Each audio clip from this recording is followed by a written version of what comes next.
Hah? Aduh pusing. Pala otak, pala Barbie pusing. Bolak-balik. Maju, mundur. Maju, mundur. Maju, mundur. Maju, mundur. Anjay pusing banget coy.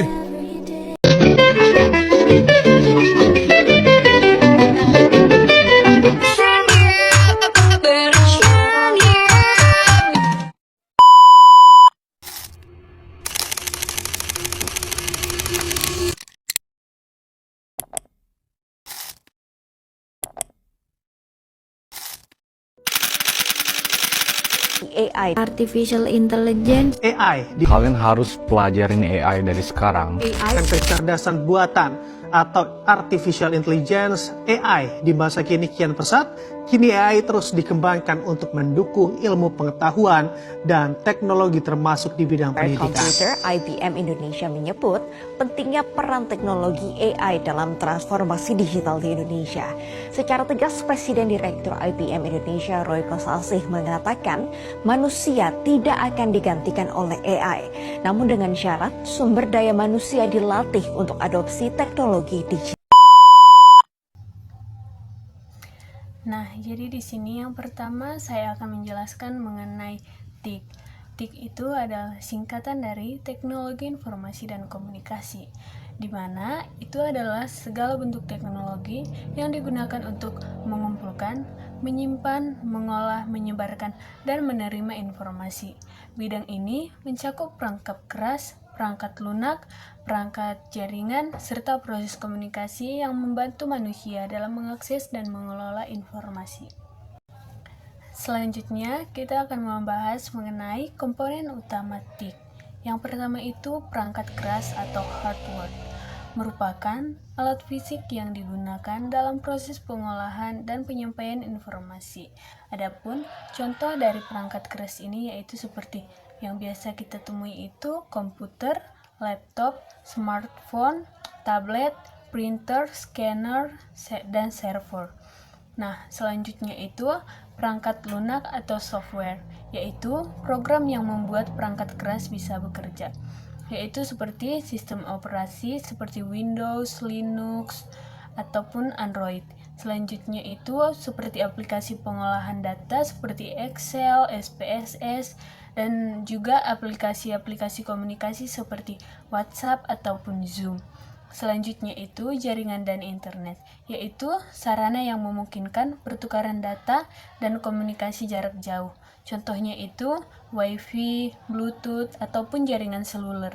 Karena tanpa adanya itu kita tidak bisa menggunakan perangkat keras dan perangkat lunak. Dan yang terakhir itu adalah brainware atau pengguna, yaitu orang yang menggunakan teknologi seperti operator, admin programmer, dan pengguna umum. Nah, di sini selanjutnya kita akan membahas mengenai fungsi TIK dan manfaat TIK. Yang pertama yaitu fungsi TIK. Yang pertama fungsinya yaitu mengolah data menjadi informasi. Yang kedua menyediakan akses informasi secara tepat dan mudah. Yang ketiga mempermudah komunikasi seperti menggunakan video call, email, media sosial. Dengan tanpa bertemu pun kita dapat melakukan komunikasi. Selanjutnya otomasi pekerjaan seperti sistem absensi ataupun kasir digital. Yang kelima itu mendukung pembelajaran dan pendidikan seperti e-learning. Yang keenam itu mendukung pekerjaan administratif seperti penyusunan dokumen dan pengolahan angka. Selanjutnya itu kita akan masuk ke dalam manfaat TIK. Adapun manfaat TIK itu yang pertama itu adalah manfaatnya di dalam bidang pendidikan. Nah, dalam bidang pendidikan itu manfaatnya bagi pembelajaran online, yaitu seperti kita menggunakan Google Classroom ataupun Zoom. Dan juga kita bisa mengakses banyaknya sumber belajar seperti dari YouTube ataupun dari TikTok, karena sekarang kita dapat menemui banyaknya sumber-sumber informasi dari aplikasi tersebut. Selanjutnya itu dalam bisnis, yaitu pemasaran digital, seperti kita bisa memasarkan atau mempromosikan bisnis kita di Instagram, di FB ataupun di TikTok, serta sistem pembayaran digital. Seperti sekarang kita bisa membayar dengan QRIS seperti dari Dana ataupun M-Banking seperti itu. Selanjutnya itu dalam pemerintahan. Dalam pemerintahan itu, untuk sekarang itu sudah ada seperti layanan public online. Seperti kalau kita ingin membuat KTP itu, kita sudah tidak harus pergi ke kantornya untuk membuatnya. Dan begitu juga untuk pajak online. Kita bisa membayar pajak secara online tanpa kita harus pergi ke kantor pajak. Selanjutnya itu manfaatnya dalam kehidupan sehari-hari, yaitu seperti hiburan digital ataupun navigasi.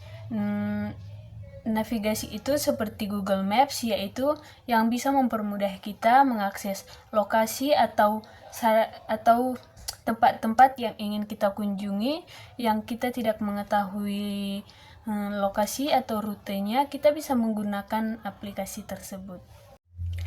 Nah, selanjutnya kita akan masuk ke dalam pembahasan ataupun topik utama kita, yaitu teknologi informasi dalam pembelajaran. Nah, adapun teknologi informasi dan komunikasi dalam pembelajaran yaitu segala pemanfaatan teknologi seperti internet, jaringan, aplikasi, dan lain-lain untuk mendukung proses belajar mengajar agar berlangsung secara efektif, efisien, dan mudah diakses.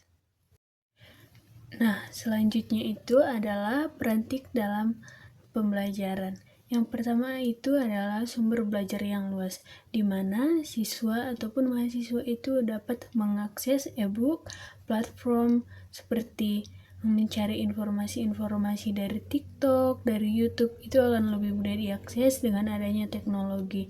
Dan juga pelajar-pelajar itu dengan mudah dapat mengakses informasi-informasi itu dengan mandiri.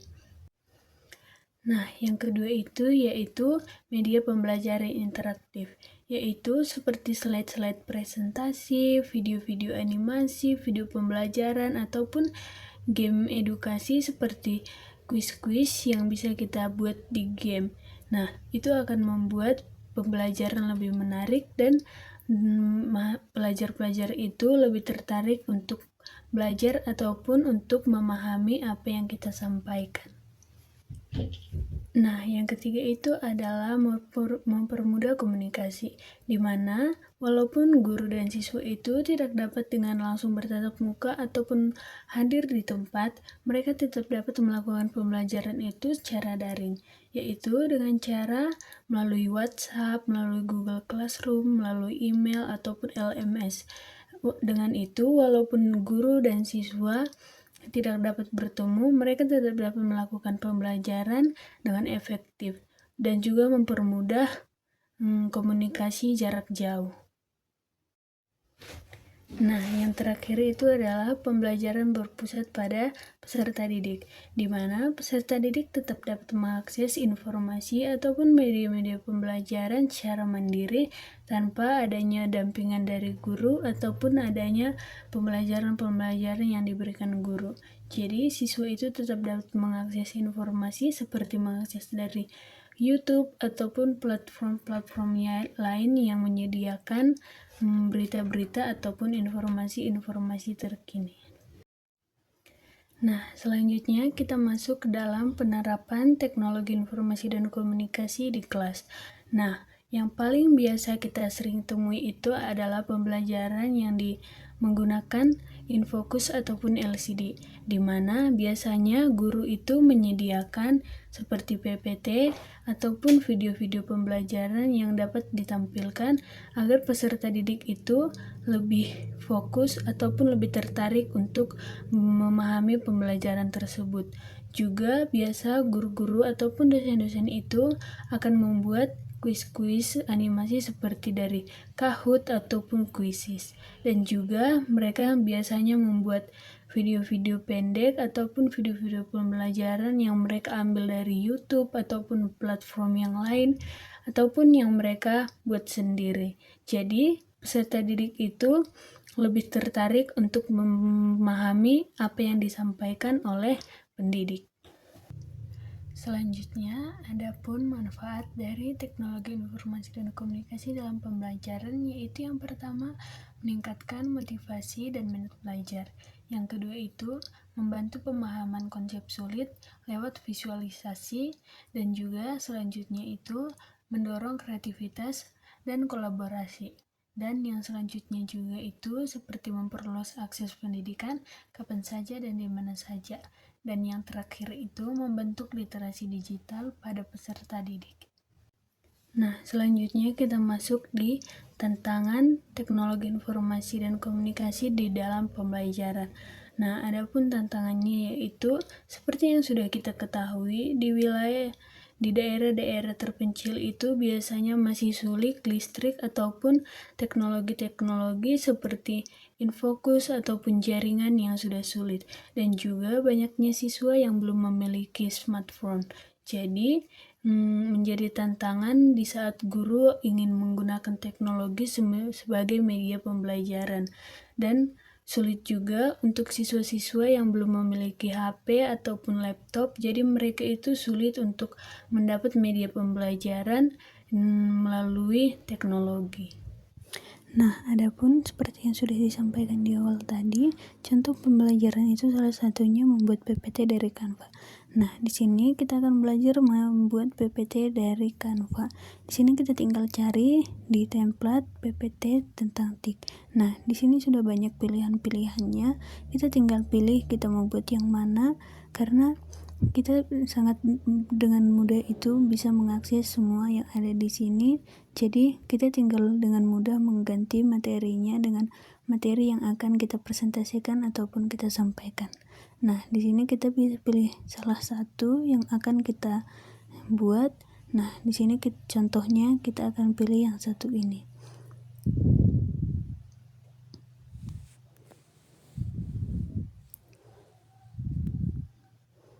Nah, di sini sudah ditampilkan. Di sini kita tinggal mengganti-ganti isi dari PPT ini, ataupun kalau kita merasa ini kurang menarik, kita dapat menambahkan elemen-elemen di PPT ini. Namun di situ kita akan masuk cara membuat ataupun menggantinya. Nah, di sini kita boleh lihat di sini sudah lengkap untuk perkenalannya, untuk nama-nama anggotanya, untuk isinya, tentang inti dari pembelajarannya ataupun pembahasannya. Contohnya seperti di sini tugas presentasi. Nah, kita tinggal ganti materi yang ada di situ. Kita tinggal klik itu yang di teks yang ada di situ dan kita ganti. Contohnya di sini kita akan membahas tentang masalah pembelajaran teknologi informasi dan komunikasi bagi pelajar.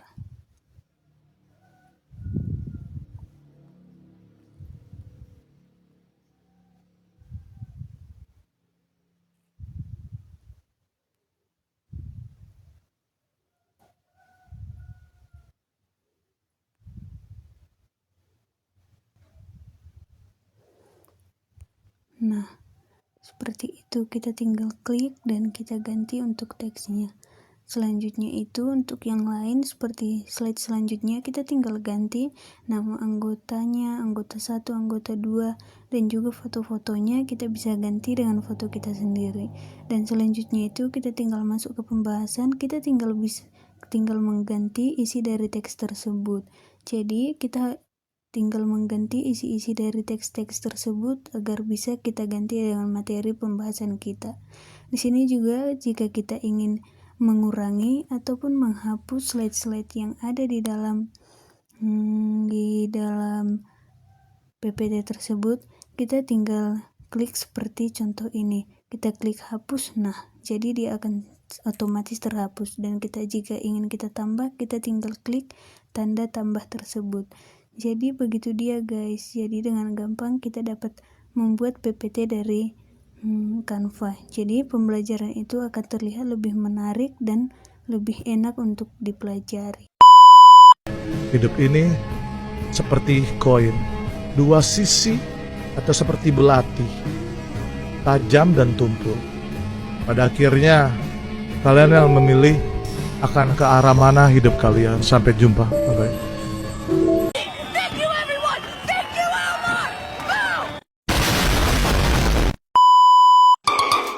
Elmo.